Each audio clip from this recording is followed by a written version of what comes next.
Hi friends, இன்றைக்கி நம்ம ஒரு சூப்பரான ரெசிபி தான் பார்க்க போகிறோம். பருப்பு போலி. இந்த பருப்பு போலி வந்து பர்ஃபெக்டாக எப்படி பண்ணுறது, நல்லா இந்தளவுக்கு சாஃப்டாக வரணுன்னா என்னெல்லாம் பண்ணணும்னு சொல்லிட்டு இந்த வீடியோவில் நம்ம பார்க்கலாம். பார்த்திங்கன்னா உங்களுக்கே தெரியும் எந்தளவுக்கு நல்லா சாஃப்டாக அழகாக 2 லேயராக பிரிஞ்சு வந்திருக்கு பாருங்கள்.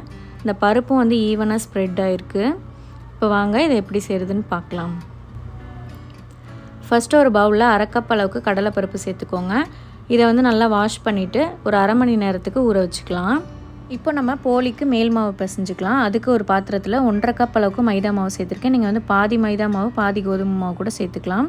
இது கூட ஒரு 2 பிஞ்ச் அளவுக்கு உப்பு, 2 பிஞ்ச் அளவுக்கு மஞ்சள்தூள் சேர்த்து நல்லா மிக்ஸ் பண்ணிவிட்டு கொஞ்சம் கொஞ்சமாக தண்ணி விட்டு நல்லா சாஃப்டாக பிசைஞ்சு எடுத்துக்கணும். நல்லா கையில் ஒட்டுற மாதிரி இருக்கணும். நம்ம எப்போவுமே சப்பாத்திக்கு பிசைகிறத விட லூஸாக இருக்கணும். சப்பாத்திக்கு பிசைகிற மாதிரி பிசைஞ்சோன்னா போலி வந்துட்டு ஹார்டாக இருக்க மாதிரி இருக்கும். அதனால் நல்லா கையில் ஒட்டுற மாதிரி பிசு பிசுன்னு இருக்கிற மாதிரி பிசைஞ்சு எடுத்துக்கோங்க. இந்த அளவுக்கு நல்லா பிசைஞ்சதுக்கப்புறமா இதில் 1 டீஸ்பூன் அளவுக்கு எண்ணெய் சேர்த்துட்டு மறுபடியும் லைட்டாக பிசைஞ்சு எடுத்துக்கோங்க. ஒரு 5 நிமிஷம் பிசைஞ்சால் போதும். இந்த மாதிரி நல்லா சாஃப்டாக பிசைஞ்சதுக்கப்புறமா 1 மணி நேரத்துலேருந்து 1.5 மணி நேரத்துக்கு நல்லா ஊற வச்சுக்கோங்க. இப்போ இந்த மாவு ஊறுறதுக்குள்ளே நம்ம போலிக்கு வந்து ஸ்டஃபிங் ரெடி பண்ணி வச்சிடலாம். அதுக்கு ஒரு குக்கரில் நம்ம ஊற வச்ச பருப்பு சேர்த்துக்கோங்க. கூடவே 2 பிஞ்ச் மஞ்சத்தூள், ஒரு 2 கல் உப்பு சேர்த்து ஒரு 1.25 கப்புலேருந்து 1.5 கப் அளவுக்கு தண்ணி சேர்த்து மூடி போட்டு ஒரு 4லேருந்து 5 விசிலுக்கு நல்லா வேக வச்சு எடுத்துக்கோங்க. பருப்பு வந்து நல்லா பஞ்சு போல் வெந்திருக்கணும். மீடியம் ஃப்ளேம்லேயே வச்சு வேக வச்சுக்கோங்க. இப்போ பார்த்திங்கன்னா ஒரு 4 விசிலுக்கு நான் நல்லா வேக வச்சுருக்கேன். பருப்பு வந்து இந்த மாதிரி அழுத்துனா மசிகிற மாதிரி வெந்திருக்கணும். இப்போ இதில் இருக்க தண்ணியெல்லாம் வடித்து எடுத்துக்கலாம். இப்போ இது ஆறுனதுக்கப்புறமா ஒரு மிக்ஸி ஜாரில் சேர்த்து பல்ஸ் மோட்லேயே நல்லா அரைச்சி எடுத்துக்கோங்க. இந்த பருப்பு வந்து நல்லா நைஸாக வந்துடணும். எந்த இடத்துலையும் திப்பி திப்பியாக இருக்கக்கூடாது. பாருங்கள், இந்தளவுக்கு நல்லா நைஸாக அரைச்சி எடுத்துக்கணும். இப்போ ஒரு பேனில் 3/4 கப் அளவுக்கு வெல்லம் சேர்த்துக்கோங்க. இப்போ இது கூடவே 1/2 கப் அளவுக்கு தண்ணி சேர்த்து இந்த வெல்லம் கரையிற அளவுக்கு நல்லா கரைச்சி எடுத்துக்கோங்க. கரைஞ்சதுக்கப்புறமா நீங்கள் அதில் தூசி இருந்ததுன்னா வடிகட்டி எடுத்துக்கோங்க. இப்போ இது கூட ஒரு 1/2 டீஸ்பூன் அளவுக்கு ஏலக்காய் தூள் சேர்த்துட்டு நம்ம வேக வச்சு அரைச்சி வச்சுருக்கிற பருப்பை சேர்த்துடலாம். சேர்த்துட்டு நல்லா கேசரி மாதிரி நல்லா கிளறி எடுத்துக்கணும். லோ டு மீடியம் ஃப்ளேம்லேயே வச்சு நல்லா திக்காக்கி எடுத்துக்கலாம். இந்த மாதிரி நல்லா கட்டி இல்லாமல் கலந்து விட்டுக்கோங்க.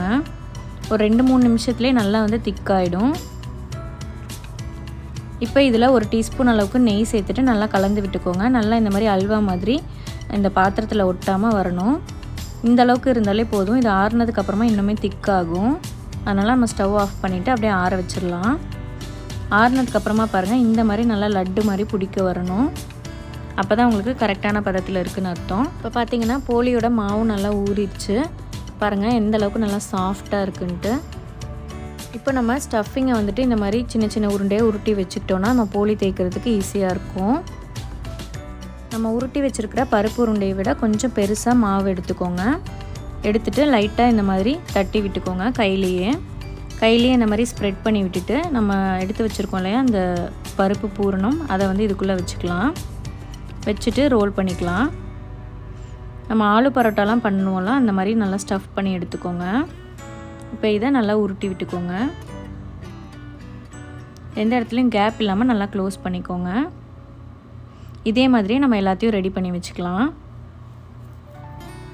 மாவு வந்து நல்லா சாஃப்டாக இருந்தால் தான் இந்த மாதிரி ஈஸியாக ஸ்ப்ரெட் பண்ண வரும். அதனால தான் நான் வந்துட்டு ஒட்டுற பதத்துக்கு மாவு பிசைஞ்சுக்கோங்கன்னு சொல்லியிருந்தேன். பாருங்கள் எவ்வளோ ஈஸியாக இருக்குது.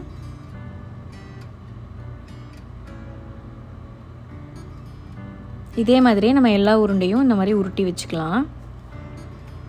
அப்போ தான் நமக்கு ஒன்று ஒன்றா தேய்ச்சி தவாவில் போடுறதுக்கு ஈஸியாக இருக்கும். நான் வந்து எப்போவுமே இந்த மாதிரி தான் பண்ணுவேன். போலி செய்கிறது ரொம்பவே ஈஸி. இந்த மாதிரி கரெக்டான மெஷர்மெண்ட்ஸ் தெரிஞ்சிருச்சு அப்படின்னா நீங்களும் இதே மாதிரி ட்ரை பண்ணி பாருங்கள். செய்கிறதுக்கும் ரொம்ப கஷ்டம் தெரியாது, ரொம்ப ஈஸியாக இருக்கும். ஒரே ஒரு பூர்ணம் வந்து எக்ஸ்ட்ரா இருந்தது. இப்போது ஒரு பட்டர் ஷீட் எடுத்துக்கோங்க. அப்படி இல்லைனா ஒரு பால் கவர் இல்லைனா எண்ணெய் கவர் மாதிரி எடுத்துக்கோங்க. அதில் கொஞ்சமாக நெய் தேய்ச்சிட்டு இதுக்கு மேலே இன்னொரு பட்டர் ஷீட்டை வச்சு அதுலேயும் நான் வந்து நெய்யை வந்து பூசி விட்டுக்கிறேன்.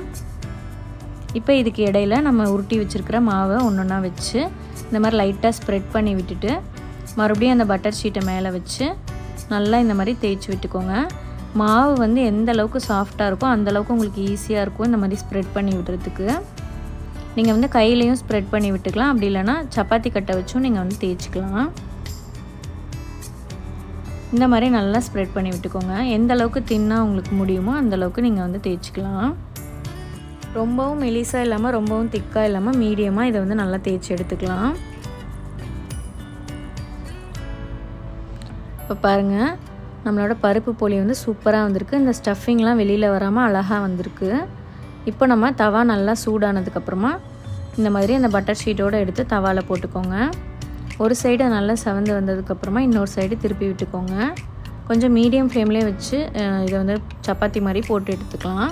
மேலே வந்து கொஞ்சமாக நெய் இல்லைன்னா தேங்காய் எண்ணெய் சேர்த்திங்கன்னா கூட டேஸ்ட் வந்து சூப்பராக இருக்கும்.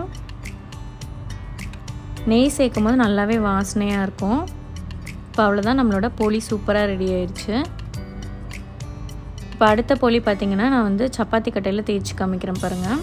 லைட்டாக ப்ரெஷர் கொடுத்தாலே போதும், நல்லா உங்களுக்கு தின்னாக தேய்க்க வரும்.